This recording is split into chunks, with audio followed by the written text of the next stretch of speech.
நேத்திக்கு big pass சொல்லிட்டாரு, twist இருக்க போது. ட்விஸ்ட் ஒன்றுமே இல்லை. நாளைக்கு விஜய் சேதுபதி ராணவ அந்த டிக்கெட்டு ஃபினாலேய டிக்கெட்டை இவர்கிட்ட கொடுக்க போறாராம். அடுத்த ட்விஸ்ட் ஃபேட்மேன், சாச்சனா, அதுக்கப்புறம் எலிமினேட் ஆன கண்டஸ்டன்ட் எல்லாமே மண்டேக்கு உள்ள போறாங்களாம். ஃபர்ஸ்ட் வீக்கு ரொம்பவே அதிரடியா இருந்தது இல்லையா? அந்த ஆட்டத்தை ஃபன் ஃபில் மூமெண்ட்டாக நம்ம அடுத்த வாரம் பார்க்க போகிறோம். நெக்ஸ்ட் வீக்கு பெட்டி எடுக்கிற வீக்கு. ஸோ பெட்டி எடுக்கிற வீக்கு எப்படியெல்லாம் பெட்டி எடுக்கலாம்னு சொல்லிட்டு இவங்களுக்குள்ளே பேசிக்கிறாங்க. அதுக்கு முத்தும் தீபக்கும் சும்மாவே இல்லாமல் எல்லாருக்கிட்டையும் என்ன சொல்லிட்டு இருக்காங்கன்னா, நாங்கள்லாம் வந்துட்டு என்ன தெரியுமா பண்ண போகிறோம், ஒரு சேரை போட்டு உட்காந்துருவோம். ஸோ டாஸ்க்கை வச்சு தான் அந்த பெட்டியை எடுக்கிற மாதிரி பண்ண போகிறோம். நீ எடுத்தாலும் சரி, நான் எடுத்தாலும் சரி, ஆனால் மற்றவங்க எடுக்கக்கூடாதுன்னு சொல்லிட்டு சில பேரும் பேசிகிட்டு இருக்காங்க. ஸோ இவங்களை பொறுத்த வரைக்கும் என்ன சொல்கிறாங்கன்னா, டாஸ்க்கை வச்சு தான் அந்த பெட்டியே எடுக்கணும்னு சொல்லிட்டு இருக்காங்க. அதே மாதிரி முத்துக்குமாருக்கும் சௌந்தர்யக்கும் காலையில் நடந்த பிரச்சனைக்கு மஞ்சரியை வந்துட்டு ஏன் நீ அப்படி பேசுனேன்னு சொல்லிட்டு மறுபடியும் கேட்குறாங்க. அதுக்கு அவர் கிளியர் கேட்டால் ஒரு விளக்கம் சொல்கிறாரு. ப்ரெட்டை படித்து நான் சொன்னேன், நீங்கள் எல்லாருக்குமே கொடுத்துட்டீங்க, ஆனால் வந்தவங்களுக்கு இல்லையே, அது எதுக்குன்னு கேட்டதுக்கு அப்பயும் நான் மறந்துட்டேன்னு சொன்னாங்க. எனக்கு தெரியாதுன்னு சொல்லிட்டு அருண்கிட்ட கேட்கும் போது அருணுமே இல்லை, அவங்க அந்த மாதிரிலாம் கேட்கல, யாருக்கு இருக்குன்னு அவங்க யோசிக்கல, கொடுத்துட்டாங்கன்னு சொன்னாங்க. ஸோ இதை தான் நான் சொல்ல வரேன். அதே மாதிரி தான் இன்றைக்கும் அதே பண்ணாங்க, கேட்டதுக்கு நான் மறந்துட்டேன்னு சொன்னாங்க. ஒவ்வொரு தடவையும் இதே தான் அவங்க சொல்லிட்டு இருக்காங்க. மைனாரிட்டி மெஜாரிட்டிலாம் இதில் கிடையவே கிடையாது. நான் அவங்களுக்கு புரியறதுக்காக நான் நேத்திக்கு சொன்னதை தான் இன்றைக்குமே சொன்னேன். சரி, அதுவுமே புரியலன்னா ஈக்குவாலிட்டியில் பற்றி பேசலான்னு சொல்லி தான் நான் புரிய வச்சேன்னு சொல்லிட்டு சொல்கிறாரு. நீ தான் நான்வெஜ் சாப்பிட மாட்டியே, ஏன் நான்வெஜ்ஜுக்காக நீ வந்துட்டு வேண்டிட்டு தானே இருக்கேன்னு சொல்லி கேட்டதுக்குமே அதுக்குமே அவர் கோவம் வந்துருச்சு.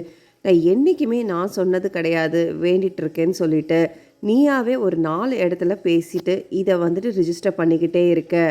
அதுக்கு ஜாக்லினுமே புரிய வைக்கிறாங்க.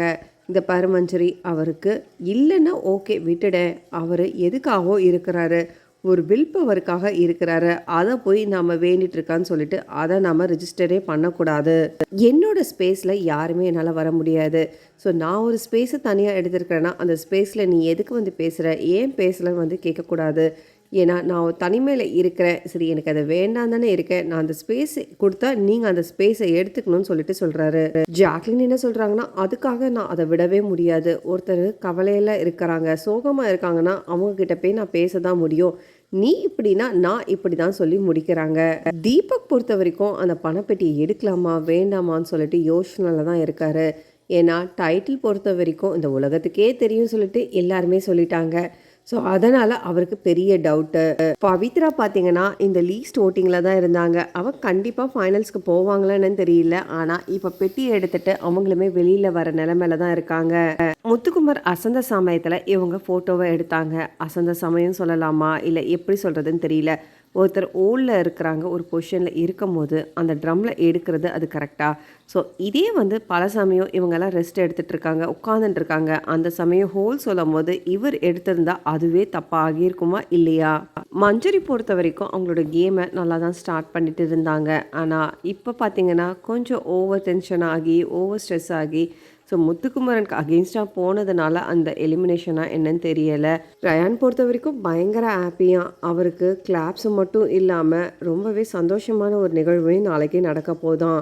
இதில் இன்னொரு முக்கியமான விஷயம் பார்த்தீங்கன்னா, ரஞ்சித்து கால் பண்ணி கேட்டிருக்காராம், சரி நம்ம 15th வீக்கு போனால் நமக்கு அந்த பணப்பெட்டி எடுத்துகிட்டு போயிடலாமான்னு கேட்டிருக்காராம். இவரெல்லாம் எதுக்கு கேம்குள்ளே வந்திருக்காரு, கேமே புரியாமல் இத்தனை வாரம் இருந்திருக்காருன்றது தான் எல்லாருக்குமே டவுட்டு. முத்துக்குமரன் பொறுத்த வரைக்கும் டைட்டிலில் வின் பண்ணிடுவார், அதெல்லாம் ஓகே. ஆனால் இப்போதைக்கு ரன்னராக போட்டி தான். இப்போ யாருன்னு தெரியலை. ஃபைனல்ஸ்க்கு வரப்போகிற அந்த 4 கண்டஸ்டன்ட் யாருன்றத ட்விஸ்ட் இருக்கும். ஸோ எக்ஸ் கண்டஸ்டண்ட்லாம் போயிட்டு ஒவ்வொருத்தருமே பூஸ்ட் பண்ண தான் போகிறாங்க. ஸோ இதில் உங்களுக்கு யார் உள்ளே போனால் நல்லாயிருக்குன்றவங்கள கமெண்ட் செக்ஷனில் கமெண்ட் பண்ணிவிட்டு பிக் பாஸ் தமிழ் 8 சம்மந்தமான லைவ் அப்டேட் பார்க்கறதுக்கு என் சேனலை மறக்காமல் சப்ஸ்கிரைப் பண்ணி சப்போர்ட் பண்ணுங்கள்.